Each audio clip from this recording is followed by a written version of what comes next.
Demo லேப்டாப்புங்க 4 மாதம் ஏசஸோட warranty இருக்குது. இது பார்த்தீங்கன்னா RTXல 2050 கிராஃபிக்ஸ் கார்டோட வந்துருக்கு. இந்த லேப்டாப்போட ப்ரைஸ் நம்ம தரது 41,000 தரோம். இதில் ஒரு குவான்டிட்டி தான் இருக்குது. ஸோ நண்பர்கள் வந்து எந்த அளவுக்கு குயிக்காக புக் பண்ண முடியுமோ பண்ணிக்கலாம். ஸோ இந்த லேப்டாப்போட டீட்டெயில் என்னங்கிறது உங்களுக்கு காட்டிடுறேன் பாருங்கள். டெமோ யூனிட் பாக்ஸோட வந்திருக்கு. 4 மாதம் ஏசஸோட வாரண்டி இருக்குது. So laptop look like new condition.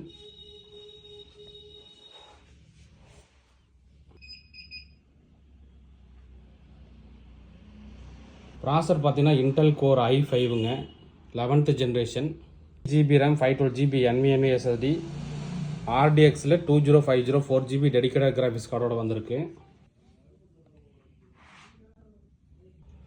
ப்ராசர் என்னன்னு பார்த்துருங்க. ப்ராசர் பார்த்தீங்கன்னா இன்டெல் கோர் i5ல 11th ஜென்ரேஷன் ஹெச் ப்ராசருங்க, 2.7 GHz ஸ்பீடு. கோர் பார்த்தீங்கன்னா 6 கோர் ப்ராசரில் வந்திருக்கு.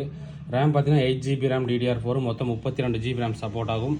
அதே மாதிரி SSD பார்த்தீங்கன்னா 512GB NVMe SSDயோட வந்திருக்கு.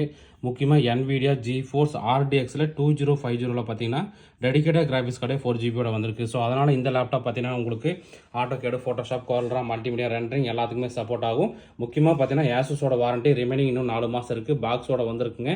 இந்த லேப்டாப்போட ப்ரைஸ் நம்ம தரது பார்த்தீங்கன்னா 41,000 தரோம். நண்பர்களுக்கு தேவைப்பட்ட வாங்கிக்கலாம். இதில் ஒரே ஒரு குவான்டிட்டி தான் வந்திருக்கு. ஸோ எந்த அளவுக்கு குயிக்காக புக் பண்ண முடியும் பண்ணிக்கலாம். ஓகே நண்பா, தேங்க்யூ.